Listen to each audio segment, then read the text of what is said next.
Good morning. We're back. Episode 51 of 10 minutes-ish a day reading the Anarchist Handbook, organized by Michael Malice. We're here on July 17th of 2021. And today we're starting chapter 4, page 197.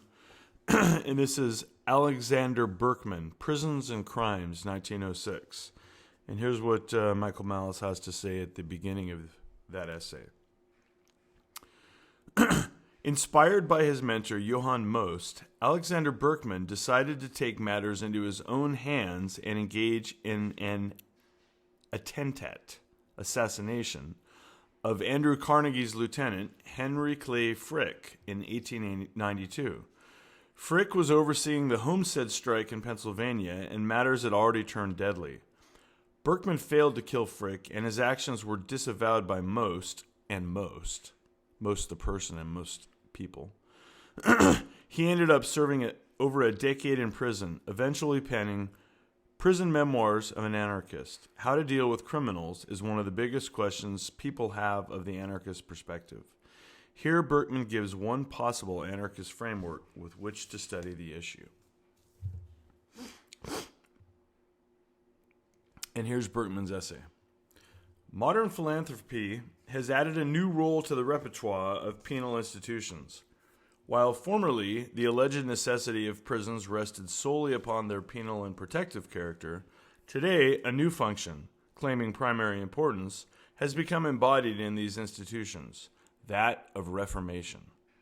Hence, three objects, reformative, penal, and protective, are now sought to be accomplished by means of enforced physical restraint, by incarceration of a more or less solitary character for a specific or more or less indefinite period.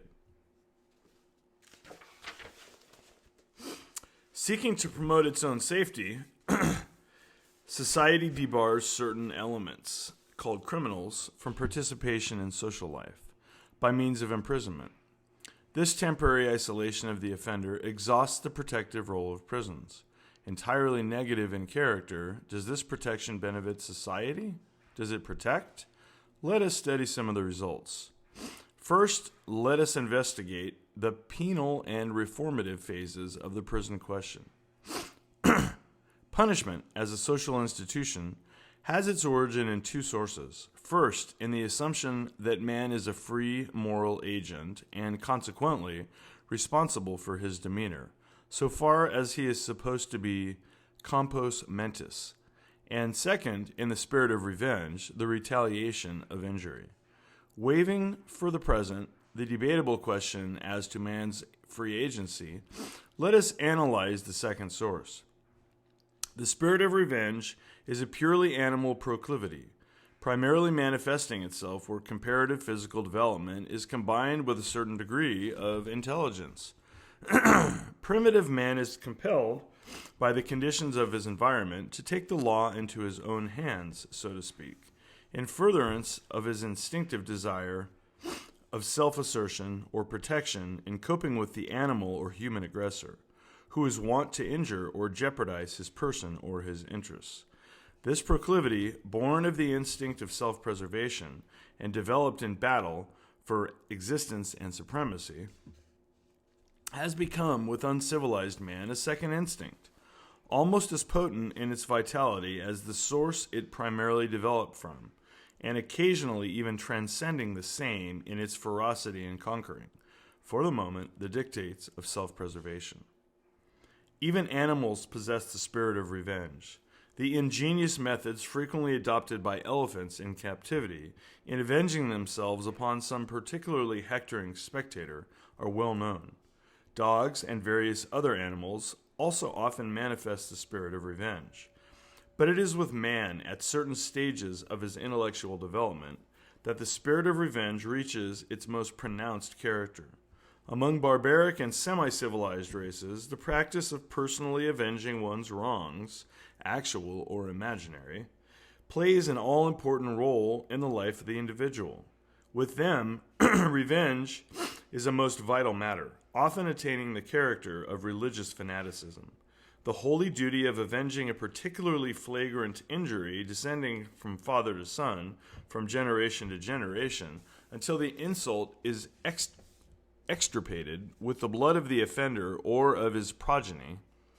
Whole tribes have often combined in assisting one of their members to avenge the death of a relative upon a hostile neighbor. It is always the special privilege of the wronged to give the death blow to the offender. Even in certain European countries, the old spirit of blood revenge is still very strong. The semi-barbarians of the Caucasus, the ignorant peasants of southern Italy, of Corsica and Sicily, still practice this form of personal vengeance. Some of them, as the Cherkessi, for instance, quite openly. Others, as the Corsicans, seeking safety in secrecy. Even in our so-called enlightened countries, the spirit of personal revenge, of sworn eternal enmity, still exists. What are the secret organizations of the mafia type, so common in all southern European lands, but the manifestations of this spirit? And what is the underlying principle of dueling in its various forms, from the armed combat to the fistic encounter?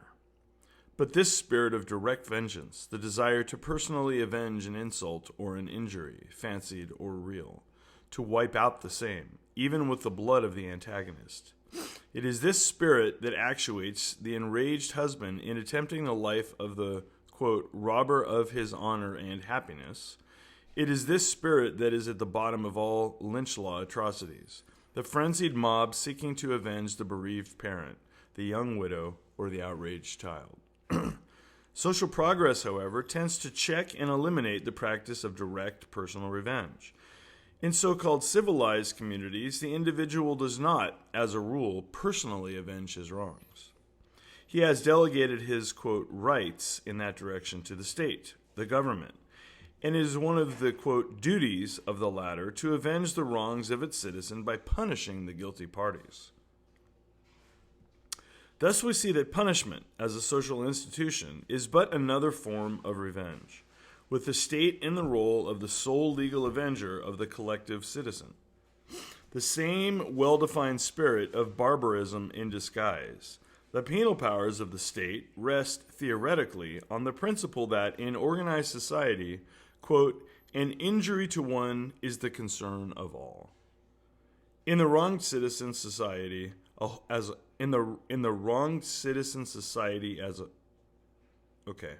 that's interesting. I will just read the whole thing as it states. The penal powers of the state rest theoretically on the principle that in organized society, quote, an injury to one is the concern of all, end quote. In the wronged citizen society as a whole is attacked.